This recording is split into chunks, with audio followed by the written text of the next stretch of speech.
अस्सलाम वालेकुम everyone. I hope you all are fine and fresh by the grace of almighty अल्लाह। तो आज की इस वीडियो में हम एलसीएम एंड एचसीएफ एक साथ फाइंड आउट करना सीखेंगे 44, 66 एंड 99 का बाय प्राइम फैक्टराइजेशन मेथड।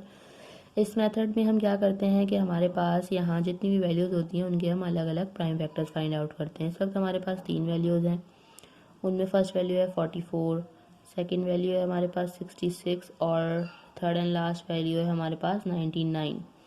तो जब भी हम किसी वैल्यू के प्राइम फैक्टर्स फाइंड आउट कर रहे होते हैं तो उन्हें हमें प्राइम नंबर से ही डिवाइड करना होता है। प्राइम नंबर्स कौन से नंबर्स होते हैं? वो नंबर जो सिर्फ और सिर्फ दो ही टेबल्स में आते हैं, एक अपने और दूसरे वन के, वो कहलाते हैं प्राइम नंबर्स। यहाँ मैं आपको कुछ प्राइम नंबर्स की एग्जांपल दे रही हूँ, जैसे कि 2, 3, 5, 7 और ये इसी तरह कंटिन्यू रहते हैं। सबसे स्मॉलेस्ट प्राइम नंबर 2 है, हमें 2 से स्टार्ट लेना होता है। 2 का डिविजिबिलिटी रूल है कि अगर किसी वैल्यू के लास्ट में इवन नंबर या फिर 0 हो तो वो वैल्यू 2 से कम्प्लीटली डिवाइड हो सकती है। यहाँ पे हमें दो वैल्यूज़ 2 से कम्प्लीटली डिवाइड होती हुई नज़र आ रही हैं, तो हम 2 से डिवाइड करना स्टार्ट करेंगे। 2 के टेबल में 4 आता है 2 पे, 4 यहाँ पे भी है तो वो आएगा 2 पे। ये बन चुका है 22। अभी भी वैल्यू 2 से डिवाइड होगी क्योंकि लास्ट में इवन नंबर है। 2 के टेबल में 2 आता है 1 पे और यहाँ पे भी 2 है जो आएगा 1 पे। बन चुका है 11। 11 खुद एक प्राइम नंबर है। 7 के बाद जो नेक्स्ट प्राइम नंबर है वो 11 ही है, इसलिए 11 को यहाँ हमें 11 से ही डिवाइड करना है क्योंकि 11 के टेबल में 11 आता है 1 पे। 66 को भी हम 2 से स्टार्ट लेंगे क्योंकि लास्ट में इवन नंबर है। 2 के टेबल में 6 आता है 3 पे, यहाँ पे भी 3 आ जाएगा। 33 बन चुका है। ये अब 2 से डिवाइड नहीं हो सकता क्योंकि लास्ट में ऑड नंबर है।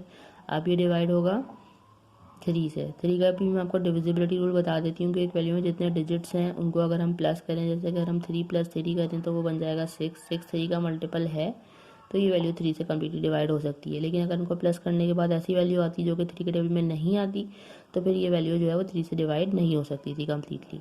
तो ये वैल्यू यहाँ पे 3 से डिवाइड हो सकती है, 3 से डिवाइड करेंगे। 3 के टेबल में 3 आता है 1 पे, यहाँ पे भी 3 है जो कि आएगा 1 पे। 11 बन चुका है और 11 को यहाँ हमें 11 से ही डिवाइड करना है क्योंकि 11 के टेबल में 11 आता है 1 पे। यहाँ हमारे पास 19 है, 9 + 9 करेंगे तो बन जाएगा 18। 18 3 का मल्टीपल है तो यानी कि वैल्यू 3 से डिवाइड होगी, 2 से नहीं डिवाइड हो सकती क्योंकि लास्ट में ऑड नंबर है। 3 के टेबल में 9 आता है 3 पे, यहाँ पे भी 9 है जो कि आएगा 3 पे। ये बन चुका है 33। 33 को भी हमें 3 से ही डिवाइड करना है क्योंकि 3 के टेबल में 33 आता है 11 पे और 11 को यहाँ हमें 11 से ही डिवाइड करना है क्योंकि 11 के टेबल में 11 आता है 1 पे। हम तीनों वैल्यूज़ के प्राइम फैक्टर्स फाइंड आउट कर चुके हैं। अब सबसे पहले हम इनके प्राइम फैक्टर्स लिखेंगे कुछ इस तरह। सबसे पहले हम 44 के प्राइम फैक्टर्स लिखेंगे जो कि हमारे पास आए हैं 2 × 2 × 11। उसके बाद हम लिख लेते हैं 66 के प्राइम फैक्टर्स जो कि हमारे पास आए हैं 2 × 3 × 11। लास्ट में हम लिखेंगे 99 के प्राइम फैक्टर्स जो कि हमारे पास आए हैं 3 × 3 × 11। अब चाहिए हमें कॉमन फैक्टर्स, ऐसे फैक्टर्स चाहिए जो कि इन तीनों में मौजूद हों। एचसीएफ जब हम फाइंड आउट कर रहे होते हैं तो ज़रूरी है कि यहाँ पे जितनी भी वैल्यूज़ हों उन सब में वो प्राइम फैक्टर मौजूद होगा, तभी हम उसका कॉमन फैक्टर जो है मतलब उसका पेयर बना सकेंगे। अगर 2 में मौजूद होगा तो हम नहीं उसका पेयर बना सकते, वो हम एलसीएम में कर सकते हैं। तो यहाँ पर हमें पेयर बनता हुआ नज़र आ रहा है। सबसे पहले तो 11 का पेयर बनता हुआ नज़र आ रहा है, इसका पेयर बन गया, पेयर बन के बाहर आ गया।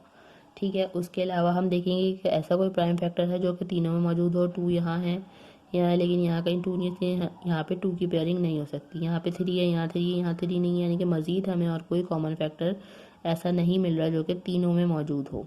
तो क्या करेंगे हम, यही हमारा हाईएस्ट कॉमन फैक्टर है। एक से ज़्यादा कॉमन फैक्टर्स होते तो उनको मल्टीप्लाई करते फिर हमें हाईएस्ट कॉमन फैक्टर पता चलता, लेकिन यहाँ हमें एक ही कॉमन फैक्टर मिल जाता है, इसलिए यही हमारा हाईएस्ट कॉमन फैक्टर भी है। अब हम क्या करेंगे, अब हम फाइंड आउट करेंगे एलसीएम। एलसीएम के लिए सबसे पहले तो हमें चाहिए हाईएस्ट कॉमन फैक्टर जो कि हमारे पास आया 11। ठीक है, उसके बाद हम देखेंगे कि ऐसे कौन से फैक्टर्स हैं जिनका 3 में नहीं तो 2 में भी पेयर बन रहा है। एलसीएम में हम 2 में भी पेयरिंग कर सकते हैं।